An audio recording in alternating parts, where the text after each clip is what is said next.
আজ আমি বানাবো ভেন্ডি পোস্ত। তার জন্য আমি কড়া গরম করে তাতে তেল দিয়েছি। এবার এই গরম তেলে আস্তে আস্তে ভেন্ডিগুলো দিয়ে দেব ভাজার জন্য।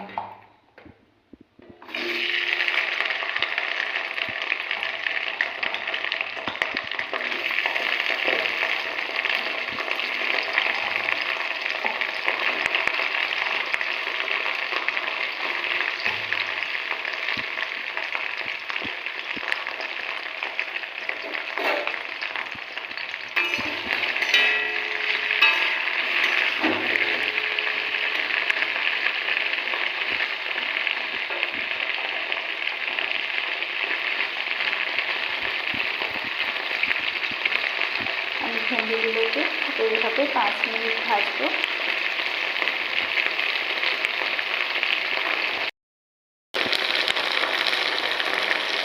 দেখো আমার ভেন্ডিটা প্রায় হালকা ভাজা হয়ে এসেছে। এর উপর আমি দিয়ে দিচ্ছি অল্প লবণ, যাতে ভেন্ডিটা ভালোভাবে ভাজা হয়ে যায়।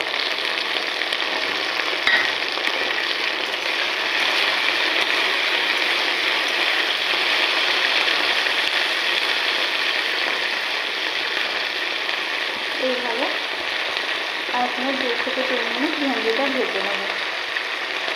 এবার আমি ভেন্ডিগুলোকে একটা জায়গায় তুলে নেব।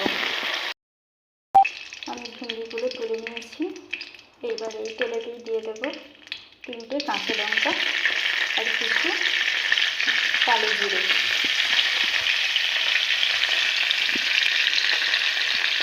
কালো জিরে দেওয়ার কারণ হচ্ছে কালো জিরের যে গন্ধটা সেটা পোস্তের সঙ্গে খুব সুন্দর যায়, তাই কালো জিরের ফোড়ন দিলাম। এই কাঁচা লঙ্কাগুলোকে একটু ভালো করে ভেজে নেব।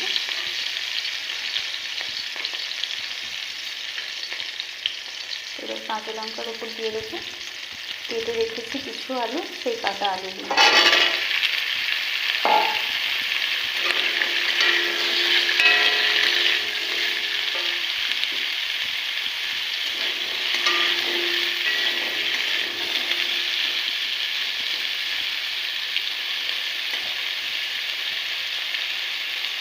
এইভাবে আলুটাকে 2 থেকে 3 মিনিট ভালো করে ভেজে নেব।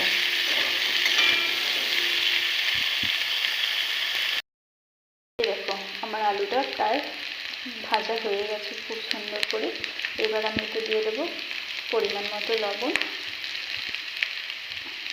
আর হলুদ গুঁড়ো।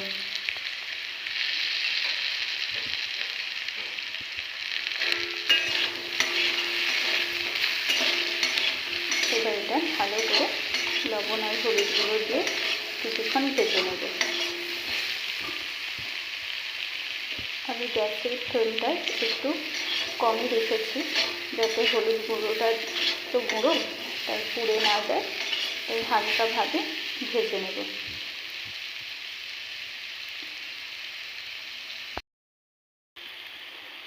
এবার আমার আলুগুলো প্রায় ভাজা হয়ে গেছে। দেখো আমি কাটছি, সেদ্ধ হয়ে গেছে প্রায়, তাই এর সঙ্গে দিয়ে দেবো ভেজে রাখা ভেন্ডিগুলো।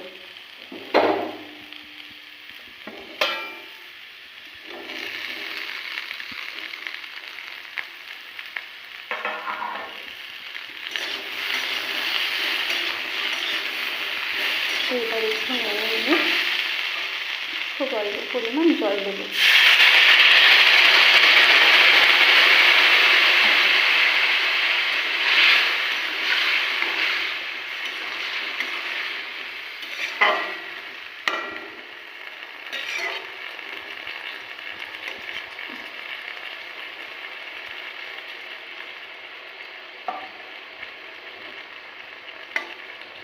এটা এইভাবে 5 মিনিট ফুটবে। 5 মিনিট ফোটার পর এর উপর আমি পোস্ত দেব। এই দেখো 5 মিনিট পরে আমার ভেন্ডি আর আলু প্রায় সেদ্ধ হয়ে গেছে। এর উপরে আমি কিছু পোস্ত বেটে রেখেছি, এই পোস্তটা এর উপর দিয়ে দেব।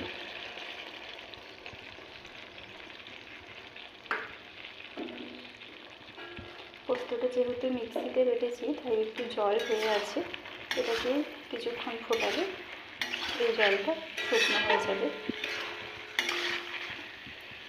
ভাববে আমি কেন এইরকম একটা রেসিপি তোমাদেরকে শেয়ার করলাম, কারণ এই ভেন্ডি বা ঢ্যাঁড়স যাই বলি, এই ঢ্যাঁড়স পোস্তটা আমার খুব ফেভারিট।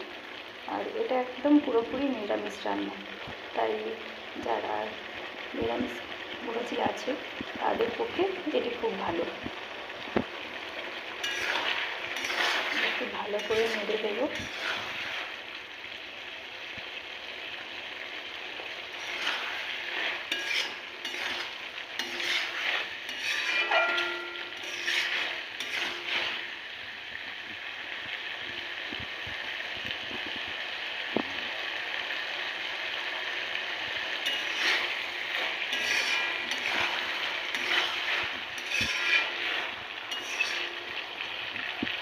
এবার আমি এই দেখো পুরো ভেন্ডি পোস্ত আমার রেডি। এবার আমি গ্যাসের ফ্লেমটা বন্ধ করে দেবো।